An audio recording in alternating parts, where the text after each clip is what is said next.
that she's a black belt? I don't know her belt level. I know she comes with Thomas Cronin. She's Gracie Hamida. Okay. Ooh. Already into the cameras. Aggressive right from the outset. Yep, she did come with Thomas Cronin, so she is out Gracie Humaita to Mekula. Really aggressive technique here. Putting Erin a little bit on the defensive. She pulls guard, has Erin in a high guard. Looks like she's really working to isolate an arm from there. Mm-hmm.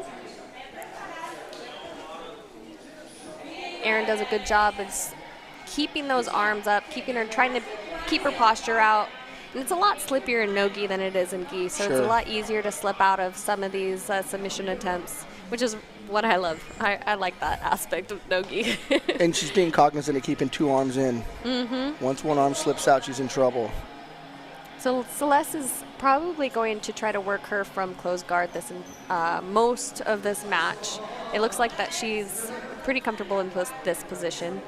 Erin Hurley, in order to advance her position, she's going to have to get out of this closed guard, which, you know, I hate closed guard, personally.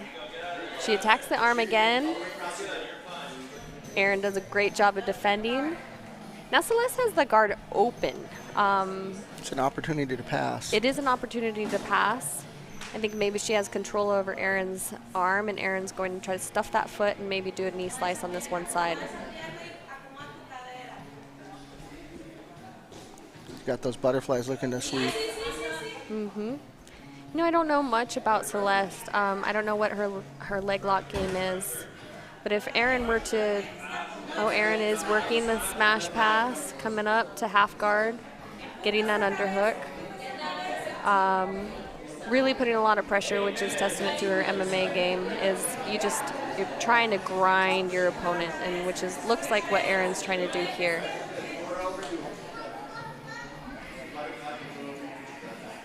She has a hold of that head. She's really putting a lot of shoulder pressure here.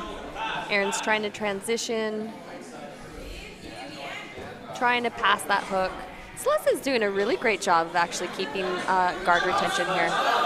Both ladies come up. Back to their feet. Back to their feet.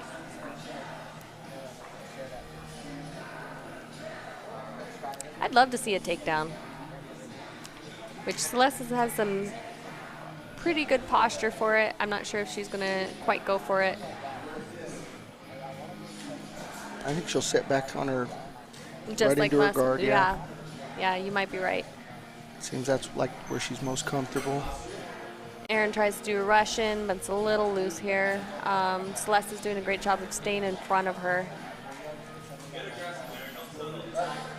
It kind of makes sense. Erin's going to want to stay on top. Celeste's comfortable from the bottom, so it probably will fall back into place. Absolutely. I mentioned before, you know, when you have two competitors that are more comfortable being on top, you usually start the match with a lot of stand-up because neither of the women are going to want to pull guard. Sure. Especially if they know that their opponent is more comfortable on the top. Just a lot of grip fighting, a lot of pummeling. They do have 6.5 minutes left. You know, with this tournament, this 145-pound advanced tournament, each match is 10 minutes long, which is a long time for a match. Erin tries to go for a takedown. She almost had the heel trip. Double. Oh, that was nice. Celeste is grabbing, you know, the head, but that was a beautiful double leg from Erin's part. Really aggressive, continually the push. Pressure on those butterflies too, keeping her unable to sweep her. So she's got to push them closer to her, keep them close to her body. Erin slips her arms out, which is nice. You know, with those butterflies, Celeste wants to grab a hold of the head, elevate her with the hooks, and then get her to roll over. But Erin's effectively killed the butterfly hooks and is working for that pass. Really nice knee slice. Almost completely through, just her heel is stuck between, there she is. She's passed and taking her back. Taking the back. This is where Erin excels. She really likes to take the back, especially in jiu-jitsu matches. Staying really tight. Celeste is going to have to get her back to the mat. She doesn't want to expose that back or Erin's going to take full advantage of it. So she does. Erin has a hold of that arm underneath the head. But Celeste is doing a good job of maintaining that half guard. Seems like Erin's right hand is also locked A little down. stuck, right? Yeah, you don't really want to leave it there. There's no real reason for that. She needs to get that free and to continue working. She's got her shoulder under the chin, so there's pressure there.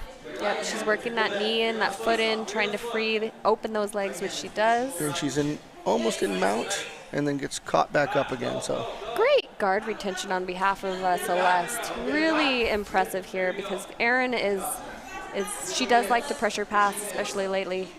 And being able to keep at least one foot trapped is really crucial for Celeste in order to maybe turn the game around. a lot of pure jiu-jitsu players are comfortable with that. You can see from an MMA perspective that that's not going to be the direction she wants to go, but Celeste seems real comfortable with that. And quick to retain it. Right. Really impressive. They are going to reset the match a little bit closer to the middle. Erin has the top position. Staying really tight. I hate resetting. I'm really, before I was a little lax on setting and being adamant about setting in the place that I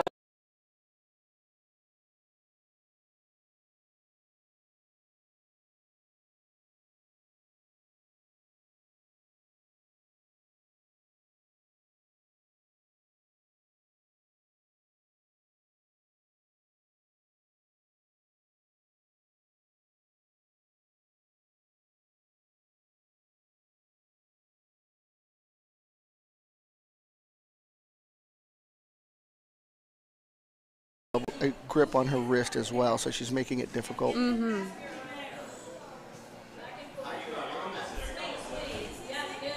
Celeste is doing also a great job of staying on her hip. Erin wants her flat on her back in order to do that nice pressure knee slice pass. So she's got it under her chin. Yep, she has a bit of a and now she's taking her transition into the back. However, she rolled out of it. Excellent transition on behalf of Erin, really showing why she. But Celeste is really scrambly. I'm pretty impressed. She's transitioning to the back. She has a hold that I think she's trying to work for a head and arm choke here on Erin. We're trying to work that opposite arm up. But she's a little high, and that's going to give Erin the opportunity to reverse the position, which she has done. So Erin is now on side control. She's working toward the mount. What a great match. We have 2 minutes left. Still plenty of time to execute a submission here, which Erin, it looks like she's aggressively attacking. Now with our tournaments, we have EBI overtime. So they don't have an option like in our super fight matches. So it'd be exciting to see, the overtime with this match because of the aggressiveness and defense of Celeste and the aggressiveness and submission attacks on Erin's part. Erin is working for that arm. She wants that. She extended it. Tap. 1.5 minutes remaining in the match. And hard work. That was a great match. That was real hard work for her, and she did achieve what she wanted in the end by extending the arm, but man, she did not want to give that up. No, she didn't. This was a really dynamic match. Showed the incredible technique on both women's parts. Absolutely. Erin gets the win, and she will be advancing into the semifinals.